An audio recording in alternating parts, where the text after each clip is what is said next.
Welcome to Evolving Together, episode 2.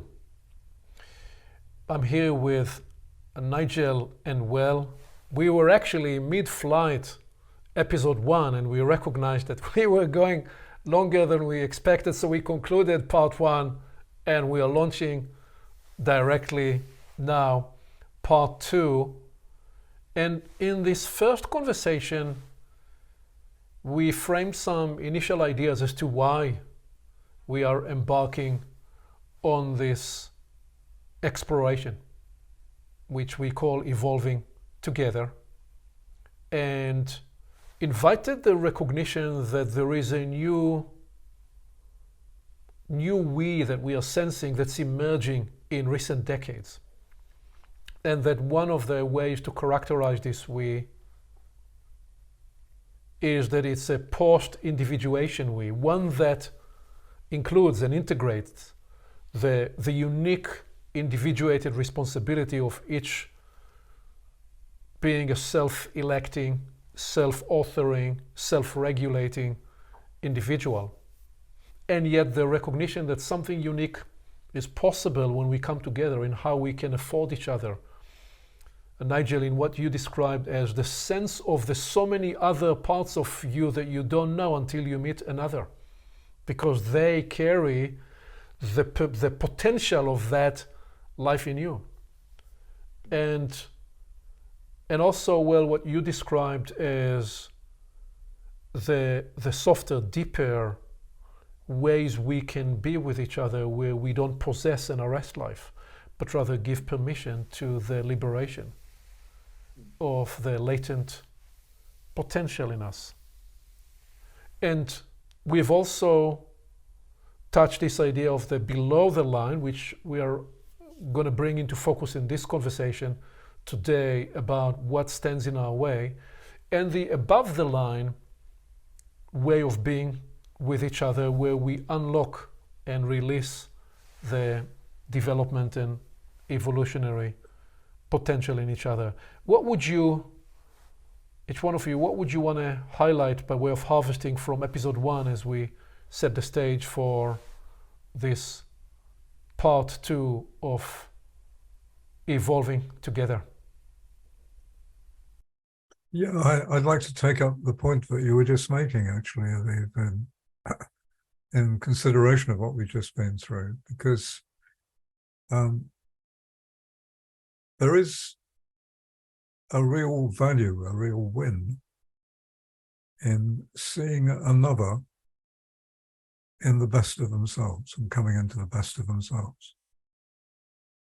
And when there's a value for that, it's almost like you stop worrying about whether the progression or the good thing is going on in you or going on in someone else.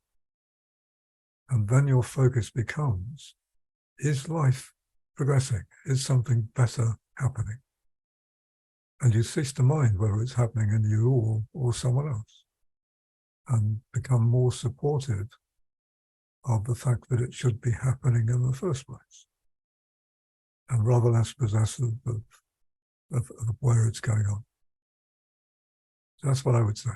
Well, how would you help someone join you in this contemplation? Well, if they said to you, it almost sounds too fantastical to be true. You're describing a utopian world where we are not based in our egocentricity, where we don't covet the desire to shine, where we don't have to be the one to be appearing so brilliant or so successful or so whatever, but rather that where we fall in love with the success that's emerging, the beauty that's emerging, the truth that's emerging, wherever it is emerging, through whoever it is emerging, completely free or almost completely free from the sense of the gravitational need of identification of that appearance in myself, in the oneself. How would you, if somebody said this is too fantastical to be true, how would you assist them to join your description? There's a very simple equation here, And that is when you begin to realize that your life grows in the witnessing of that. So you come out of it stronger, you come out of it better, you come out of it warmer, closer to yourself through what you're witnessing going on. And so it's not that you don't benefit, you do benefit. And you also benefit in the sense that if you're able to assist it, there's a great sense of value and worth in that, which adds to your life. So you grow in yourself by watching the growth in others. And of course, we're not talking here about a single point in history where everything changes from one state to another. We still have our egos, we still have our fears, we still have our things that possess us and so on. But it's a process of gradual change to a different orientation. That's what I'm pointing to. Well, and implicit in what you're offering is also the realization of the updated view of evolutionary biology. We used to think that the myth of the selfish gene is how nature evolved. We now know that was not true. That was a story that was propagated in the 20th century because it very much belonged in the paradigm that was promulgated and propagated in the 20th century. We now know that actually the evolutionary story is more one of collectives and more where the DNA impulse was to promote the success of the tribe or the clan or the family or some tribal formation, and within which, of course, each and every being wanted to find its own survival and continuance. But the larger evolutionary strategy was there is a better success chances for survival in any form, in any species, or in most species, in the forest and in fauna life.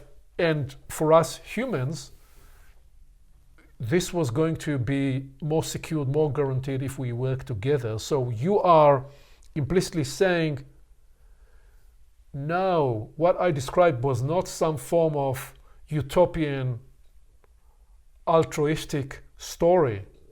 There is if you can use this word, a sublimated selfish nature in the benefit that's arising for the individual unit inside the discovery of an evolving collective. That's the nuanced awareness you're offering. Absolutely. Yeah, that's right.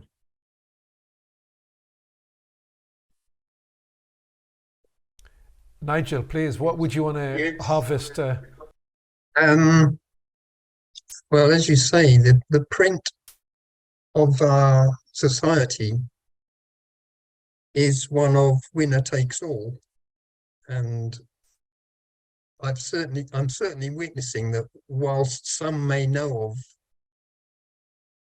the fallacy of what we've been led into, certainly in this country, it still grips this need to be a winner.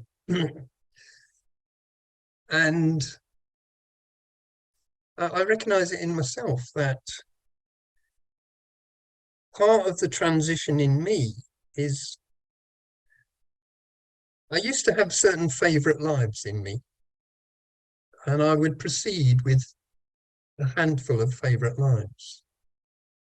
But over recent years, as you said, there's a wealth of many different lives in me. And from the process of recent years of discovering more of those lives and kind of introducing them to each other, it somehow, that new family somehow allows a different approach in me. One that is not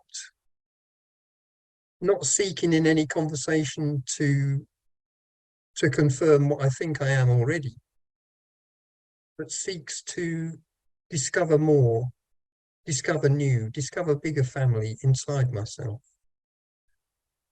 And I find that family allows a whole different settlement in me. because I know that it's the same in others. So I would wish to encourage the growth of that family in others. Mm. Well, let me first, you didn't mention, you spoke about this country.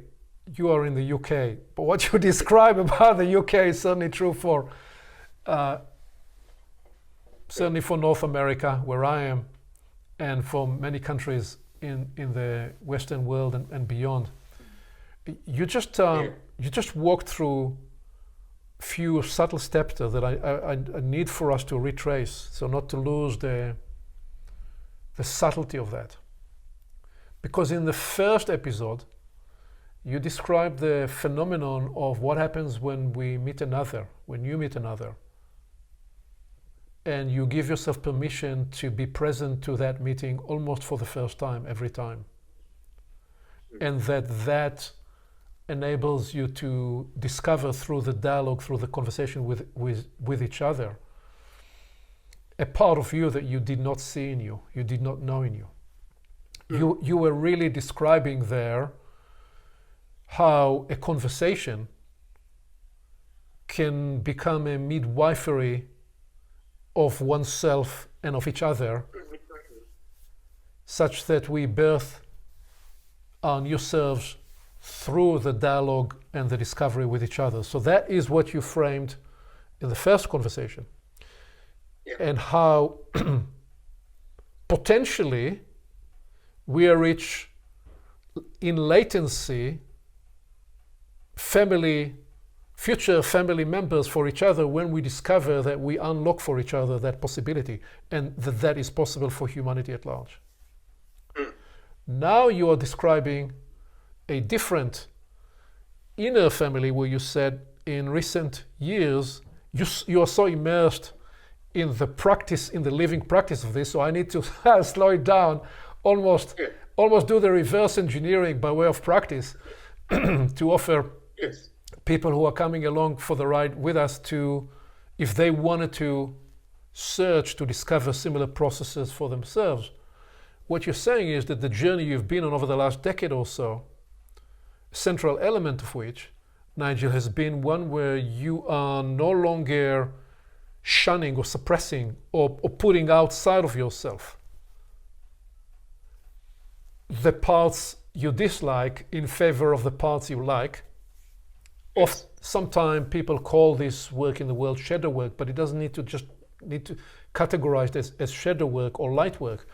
You're describing more of the fuller integration of the inner family, or I would sometimes describe it, the inner conclave within, and how when you do that, you become more relaxed and more whole in yourself, and also how as a result of that you afford others safety and settlement and a way of being with you that they perhaps couldn't necessarily access in themselves before, in the presence of you integrating more of you. Did I describe that correctly? How would you re-thread what I just said there?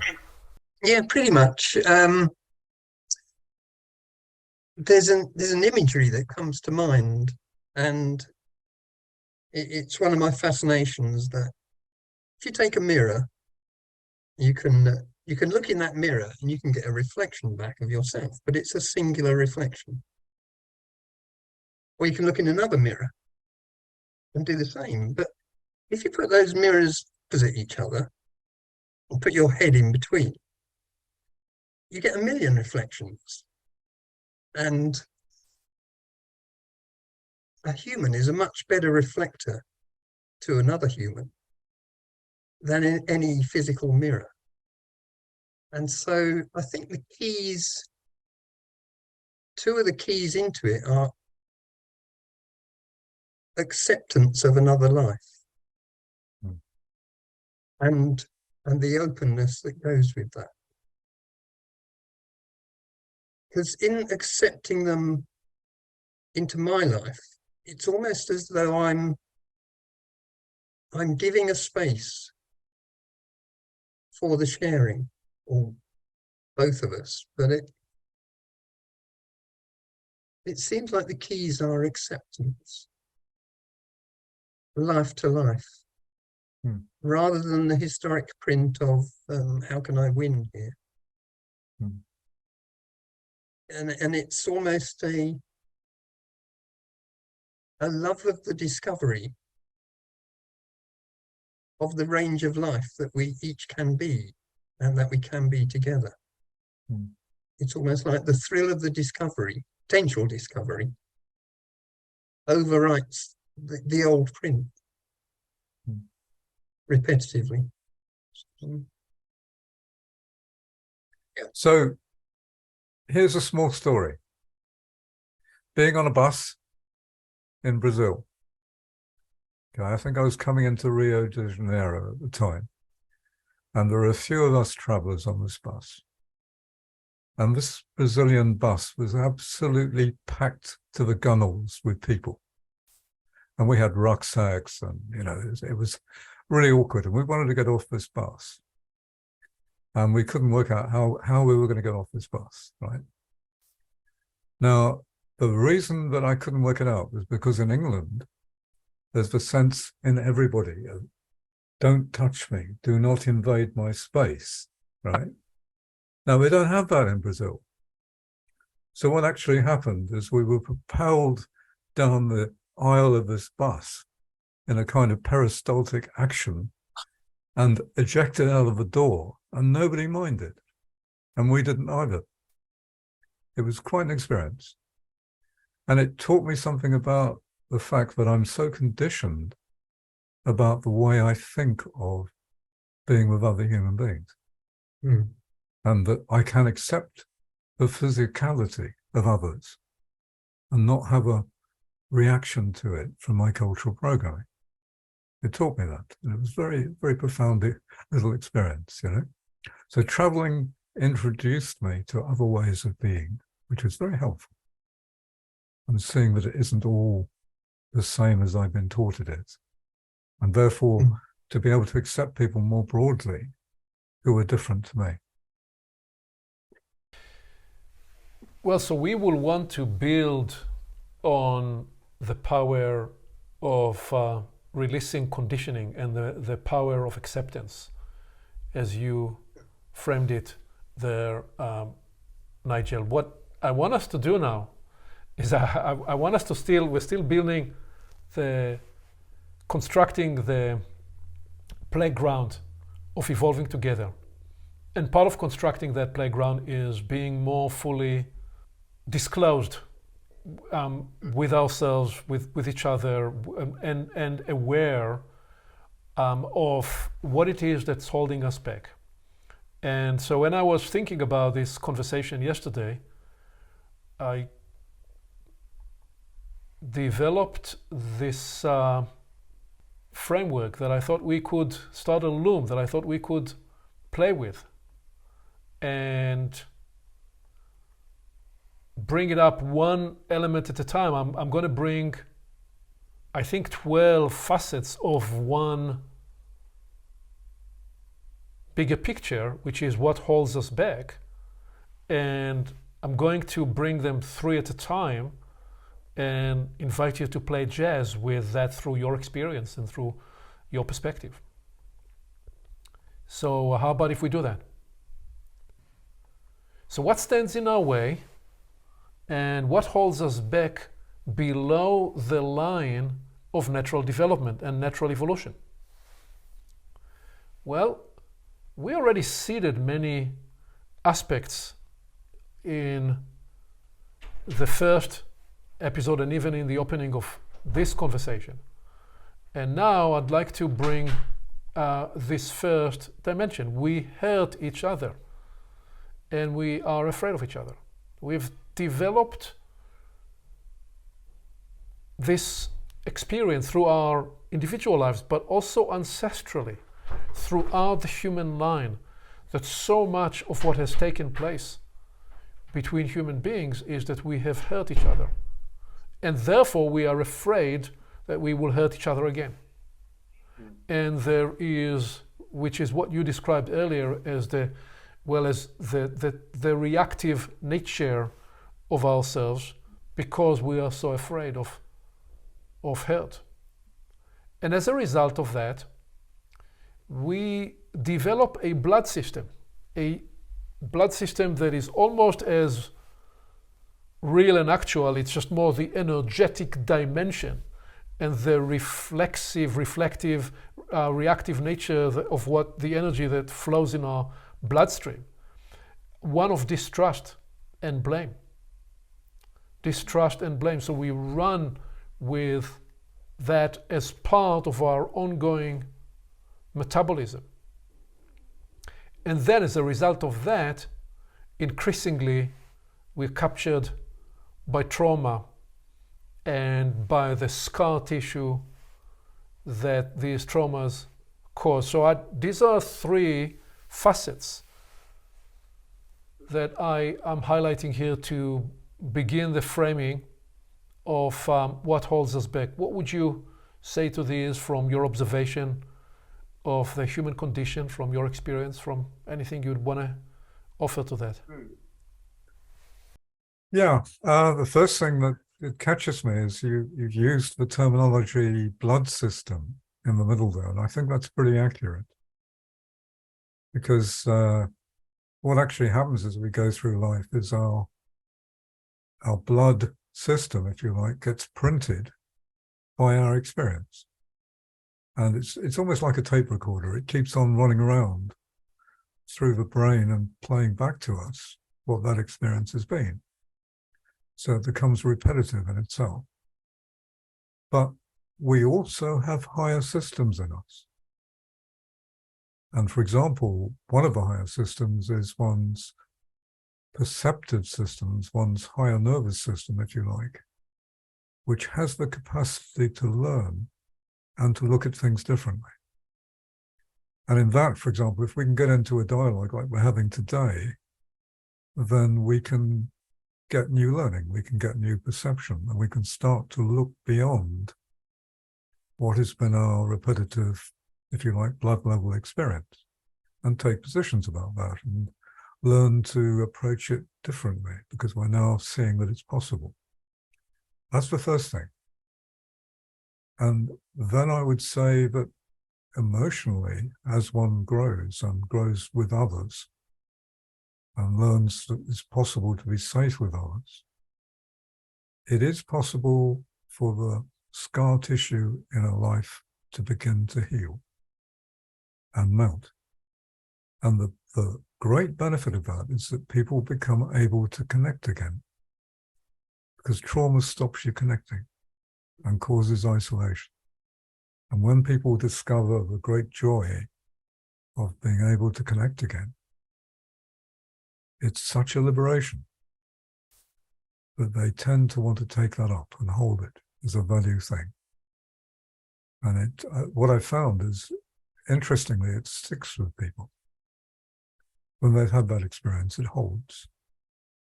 For example, I was engaged with a group of people all around Europe for several years and still know them, still meet them. And we had a lot of this experience together where things were melting. And what I found was you could not see these people for a year, you could meet them again, and the value for that was still there in them because it's a deep thing. So they were still willing to be vulnerable, still willing to be open, because they'd learned from the experience we'd had that this was beneficial. And some of the scar tissue had gone and they were more open to connect. So it is possible to get over these things and print it, if you like, through the higher mental perceptive systems, print it through the higher emotional connective systems to be different than it has been in our everyday experience. Yeah, the trait of hurting each other, I mean, sometimes unconsciously, but I'm seeing that, yeah, there's a strong trace of that consciously. I mean, we live in a hugely unequal society. And at the top of that, is in this country, there's a royal family. And how did they get to be the royal family? Well, they grabbed all the lands and were the meanest dudes around, basically. And then people looked up to that, and there's a print of that's the way to go on, like dog eat dog, really. And I can see that that propagates through the blood, and indeed through the bloodlines of families. But one aspect of the blood is the venal system, where new can come in, and it needs a change, and I'm not sure. It seems like there's a change in the air, but it needs to be conscious in people to rise above historic ways that no longer work.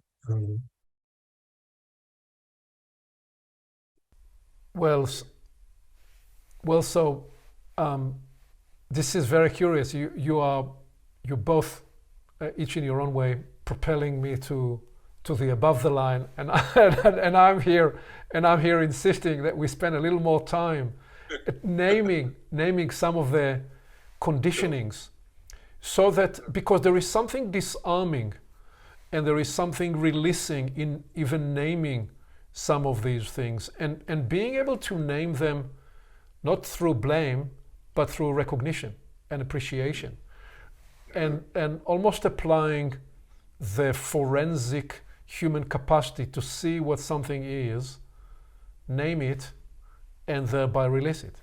So let me bring the next three elements. Because what else is true about, in terms of what holds us back? Well, especially, and this has happened through history, and it has its own cyclicality. We are living now through a period that's overwhelmed by polarizing conflict and strife. Nigel, you just spoke to the polarizing of haves and have-nots, and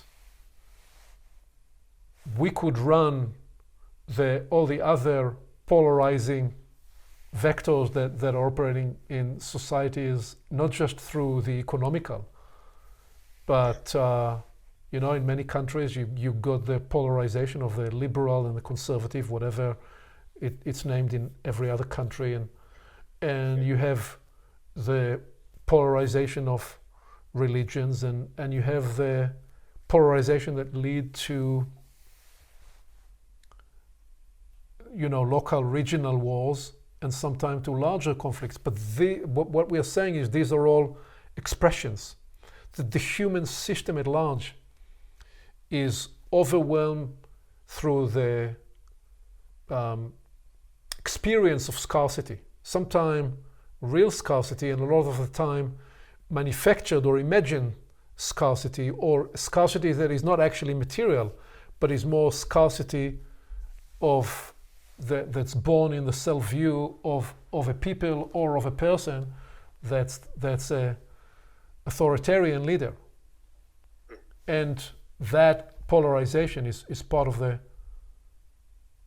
conundrum of what holds us back. And what also holds us back as a result of that is that we, with everything that we describe as progression in the episode 1 of Evolving Together, we still, even in modernity and now in post-modernity, we still largely run a fear-based, rivalrous operating system, which was based in the idea of kill or be killed, and therefore you better make a first move and be the first to kill, or you're going to be killed. That's the rivalrous operating system.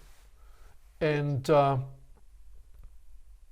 again, that's juxtapose that to what Well described there earlier in the more sustaining evolutionary impulse that's based in a system of a larger tribe, a larger collective wanting to evolve together such that we see in the progress of each other the opportunity for us rather than being locked in the comparative, rivalrous impulse. I'd offer that as the fifth dimension. And the sixth one that I'll add here is that because of all that, we're just forced to shut down the natural human sensitivity. Because you can't really bring online the natural human sensitivity that we talk about as warmth and kindness and what you started to describe as the higher connective system and the neural pathways that can superimpose and reprint those early conditions. We can actually bring that inner lives online when we run a fear-based rivalrous operating system. This is a different neural system. We know now that when we go into a defensive mode, the vagus system that regulates the body gets switched off and another system gets switched on, right? You're describing an even higher neural pathway that's not the vagus system, but is to do with the higher human faculties that we are aiming to get to in the future in this conversation, and the new birthing of our second and third natures that can reprint that lower arrested condition of self. So anything you'd want to play jazz with these last three that I added here? Certainly in the area of polarities. Carry on. Yeah. I see there's a great persuasion in society to polarize to the dual aspects of what is already available, characterized by, like, are you with us or against us? And I note in my systems there is a great persuasion to polarize to one or the other, but there's no future in that, or not. It's the propagation of historically what's available. And it seems like, or I've discovered that in holding the duality of both sides equally, it makes space and invites something new. And it's quite challenging to do, but it seems to me it's the only way to invite a different future and different history. To invite a different future and to create a different history. Yes. Yes. Yes. Please, Well. Yeah. Just looking at the issue for a moment, is the shutdown of sensitivities.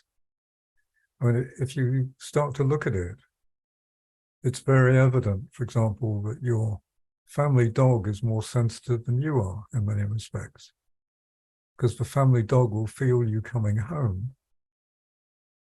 Yeah, it will pick up on it and will be there at the door waiting to meet you, because its sensitivities can do that. Now, that doesn't actually mean that the human systems, because we share a history in terms of the development evolutionary, it doesn't mean that the human systems are any less sensitive.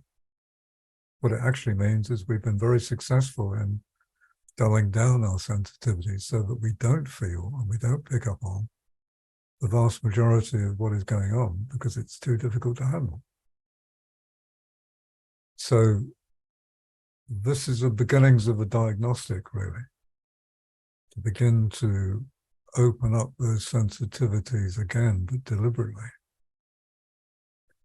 So we begin to grow our awareness rather than retreating into the non-feeling state. Yeah. Well, let me pile on and bring the next three, so we just build the momentum. We could stay with each one of these longer, but the point here is simply to open the canvas. And what I'm showing in this next one is that building on this recognition that we generally shut down the natural human sensitivity, we also therefore are separated and distanced from our natural intuition and the natural human intelligence. So much of those larger capacities are offline. We literally, I mean, if we simply take, Nigel, your very first thing that you framed at the beginning of the first episode, where you said, well, I recognize that any human I interact with, when we operate through the higher portentive nature of who we are, we bring up in each other possibilities we didn't even know were there. So much of what we think is the me I know is the limited, arrested, calcified me, rather than the versatile, open-ended, the one where I wake up in the morning to discover the one in me that I don't even know is there. All that is locked out and is offline because of the picture we are describing here. And as a result of that, we lose the access to the greater perspective and the greater perception and the greater power structures, enhancing and liberating power structures that can be part of a life. What you described earlier, well, this idea of supporting life simply as the process we participate in, rather than thinking that all life is about us, trying to covet and arrest it all to our own individual thing. And then building on that as a result of that, we indeed inhibit the natural fountain of warmth and kindness and generosity. The proposal in this third one being that is actually our true nature. By our true nature, we are warm, we are kind, we are generous. Our 3.5-year-old granddaughter was here with us this weekend. She is naturally warm, she is naturally kind, she is naturally generous. I lie down and she come and give me a kiss on the forehead without me even asking for it. So these properties that are trained out of life because of all that we are describing here, and we are inviting the recognition that is part of what holds us back. What holds us back is we are separated from that naturally warm, naturally kind, naturally generous person that we are. Absolutely. Yeah. No, the difference between the two is so enormous and so stark. You know?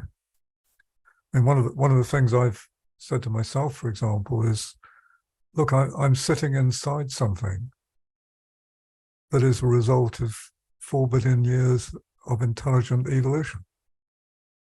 It has an operating system that is informed by those 4 billion years of evolution. And it's available to me. But can I use it? By vast majority not, because I'm locked into a lesser state that doesn't give me access to it. And that's just in, if you like, in the body and the complex and what I'm living inside of. What about the deeper aspects of what I am uniquely and what another is uniquely?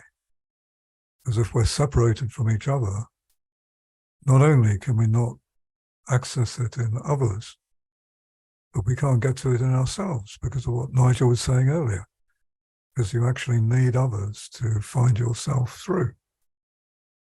So that separation prevents us and it prevents others as well. So the amount of prevention involved in this is enormous. But I think it's also true to say that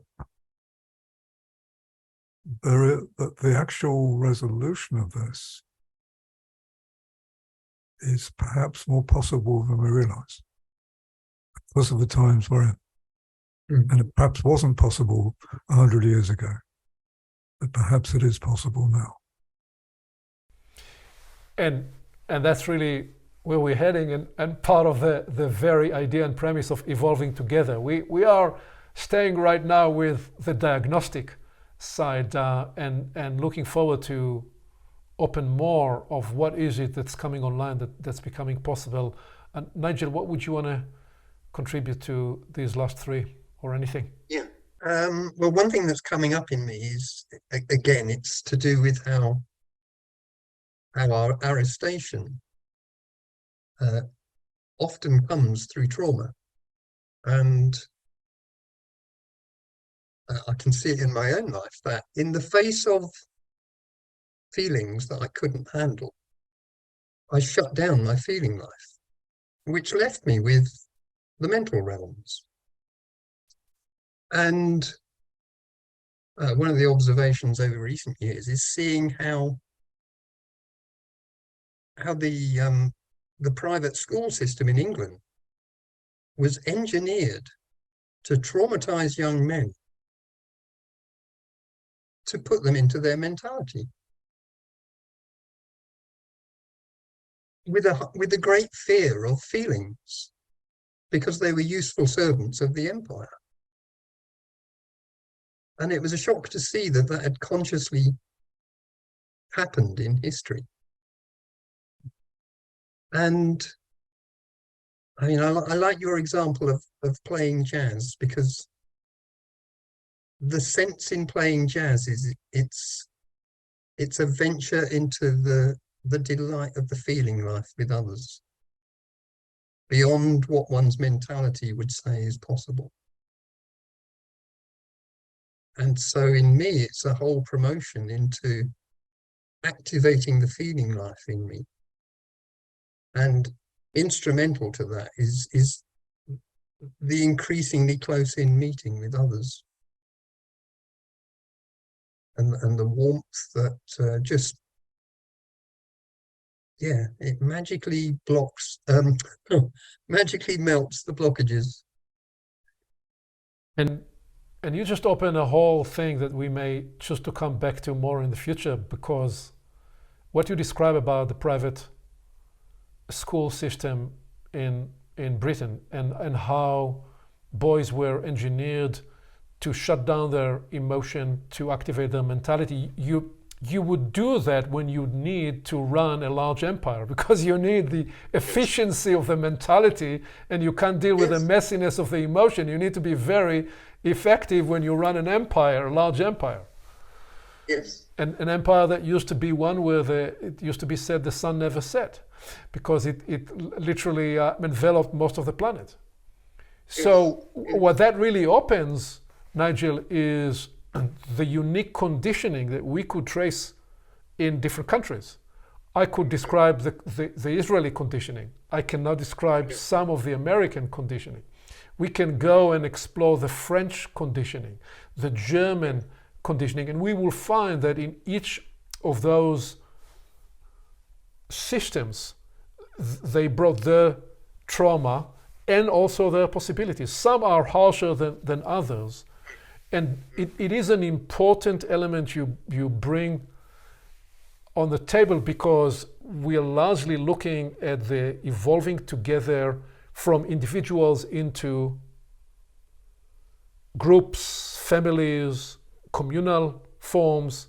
There is also the nation. What will be of the nation in the future, and how are nations to birth themselves anew into the possibility of what is now evolving and coming online for a more universal humanity. Yeah. Yeah. Yeah.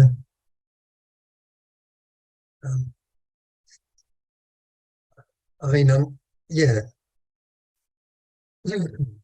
Certainly it was done to create servants of the empire, but in doing that, it took away the humanity, which seems to me a bit like shooting oneself in the foot, really, if you realize that we are human by design, and our ecology and our whole way of going on needs to be facilitating of that humanity. Well, so let me build on this and bring the last three here, which I think you will find entertaining. And all of this in the context of largely being seized by patriarchal paradigm and a pecking order mindset, which is which is a legacy carryover from all the way from ancient feudal systems and all the way through to still the modernity project, where initially the strongest physical person was in charge, typically a man. Sometimes, very rarely, there would be a woman even in the ancient world that would rise, but in 99.9 it'd be the testosterone masculinity that will seize the system. And then in recent centuries, how that's been sublimated still to different sophisticated control and oppression of a different kind. And still the pecking order is still built into the system. Postmodernity came to dismantle that.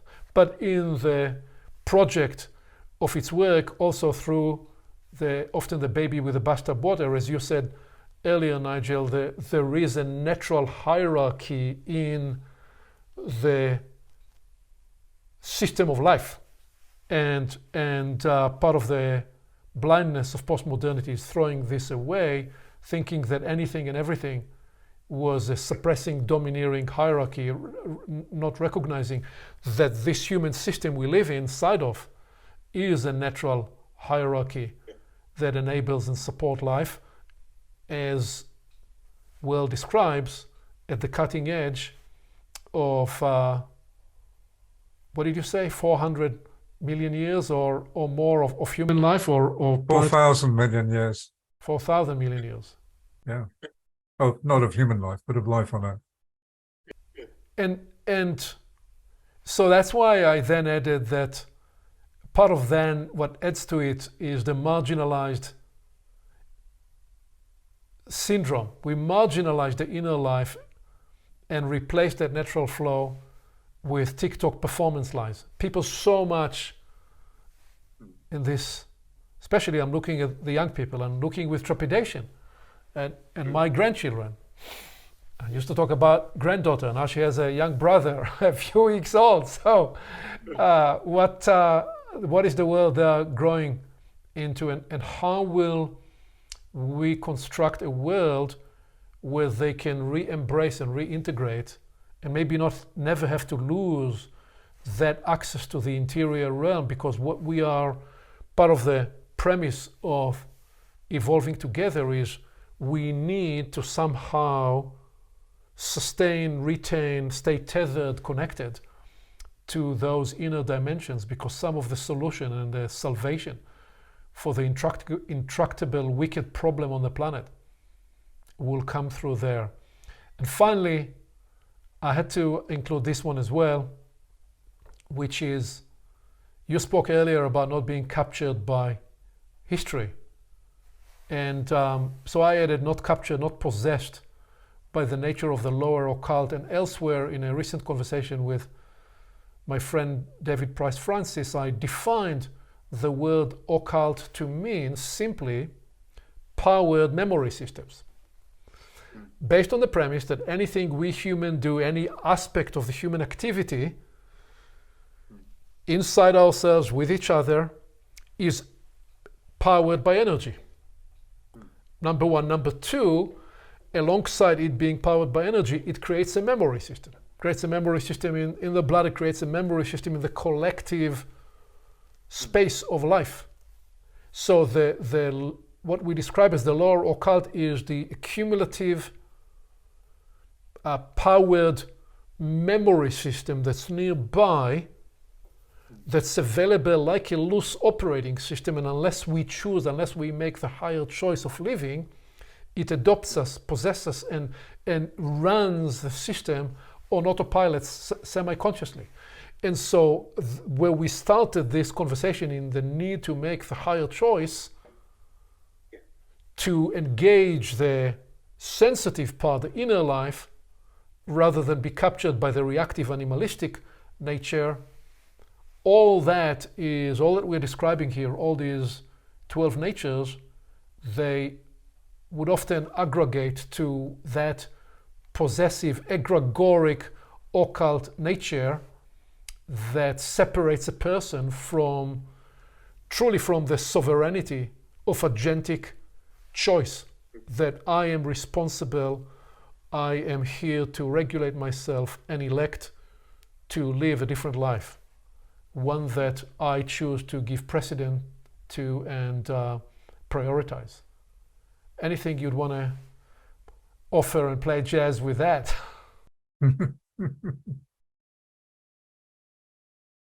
Yeah. It's an interesting one, isn't it? Because all of these things are huge in our perception and our experience, and would seem to be all powerful in the world that we live in today. But I would always come back to a very, very simple thing. How is it that grass can grow through concrete? Yeah. So how is it that the natural resilience of nature, at the end of the day, is a lot more powerful than any of this? Because life carries on moving on, carries on evolving. And a lot of the power of what possesses us comes from our belief in the power of it. Mm. There's a lovely film I saw some years ago. Can't remember the name of it now, but it was about a New York gang that got somehow isolated from their territory and ended up the other end of the city and had to make their way home through the territories of many other gangs. And there was a point in this journey when they were terrified, they were running, they were hiding, they were doing whatever they could to escape what was coming at them. And there was a point when, instead of accepting that what they were dealing with was powerful or had power over them, they simply turned around and said, sod this for a game of soldiers, and went back at what was chasing them. And curiously enough, it melted away because they were no longer frightened of it. So there's something in this, that we perpetuate this mostly because of the fear in ourselves. And as we develop above the fear in ourselves, it no longer has power over us. So there is a future beyond us, albeit not yet arrived at by majority. A fearless future indeed. Nigel, what would you want to... Yeah, well, in response to Well there, it just reminds me that shadows are always bigger than the thing itself. And like you say, fear seems to be a shadow that when you actually face it, it's nowhere near as big as you thought it was. And a curious thing in that is that how we think about something conditions how we feel about it. So it's vital that we kind of review our views and psychologies. Otherwise, our feeling life just won't have a chance. One more thing I was going to say was that one expression of the shrunk down view that you've just presented is the view that we are one life. It seems like the biggest stopper, rather than we are an assembly of many lives. Because yeah, if we are just one life, then and if we fail or do something wrong, then we criticize the whole life rather than just one part of you. And it stops us in our tracks, really. I think the other Please. element of that perhaps is that we need to take into account this very idea of evolving together. Because together, we're a hell of a lot stronger than we are on our own. And the power of the occult you're describing is mostly in the fact that it isolates us and separates us from each other. which makes it impossible to access that power. That's a very interesting point in the context we're talking about. And so where we want to evolve this on our next conversation is indeed to ask, well, so how do we absolve and release and heal and transcend these conditions? And in many ways, you've just seeded some of the pathways into this. Because when you said, well, so much of the grip of those conditions are fear-based. And the power, the credence that we give to these conditions is the very power of control over us. And we and us here in the uppercase, we, the humanity at large.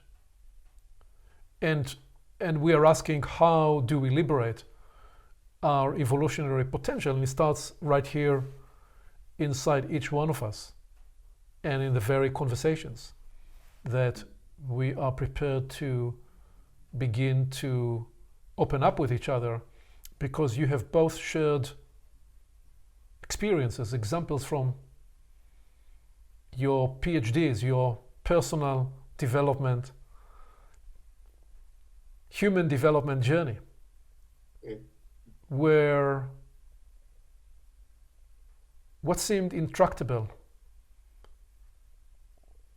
and frozen by trauma and by time can melt away in the presence of a collective or of a mutuality that is prepared to support life rather than arrest life.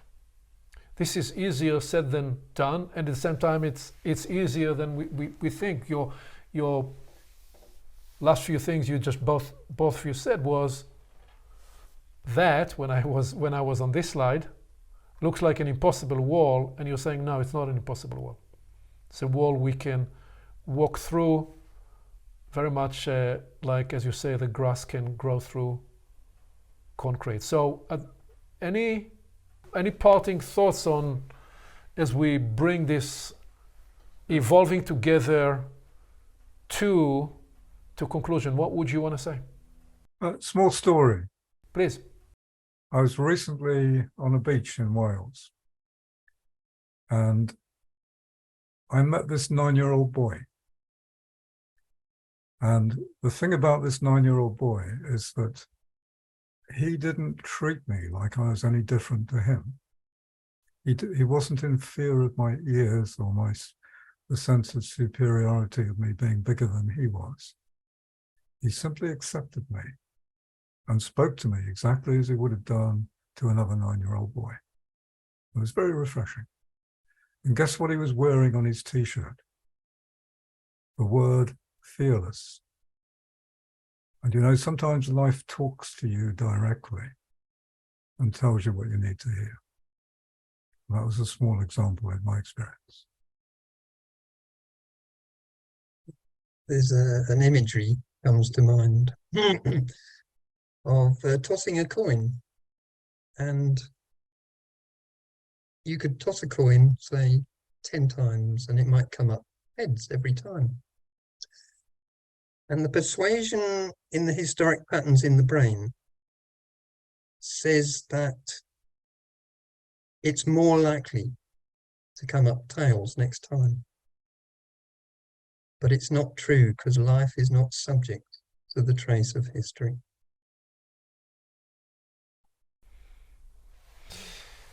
Well, let us take these two parting comments.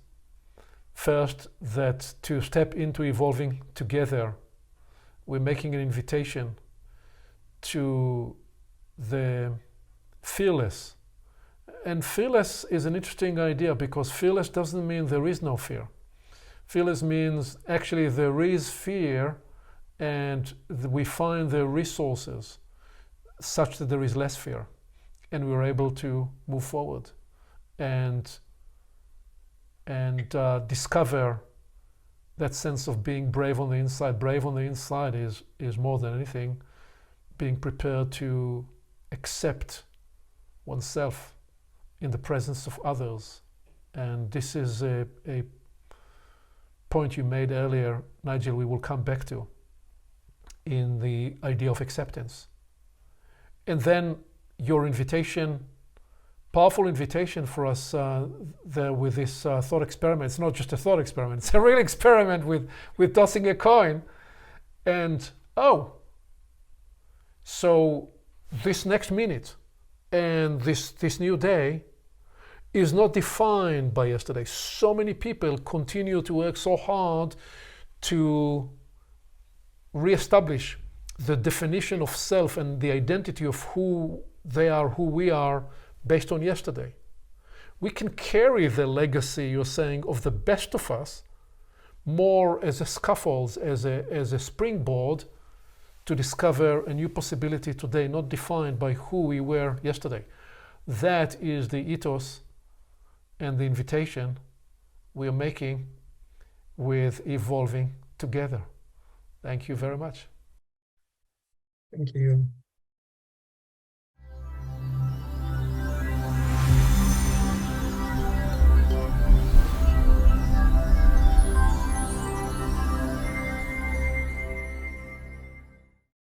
Along with our website at portalsofperception.org, Portals is also available on YouTube and on all podcast platforms, as well as social media.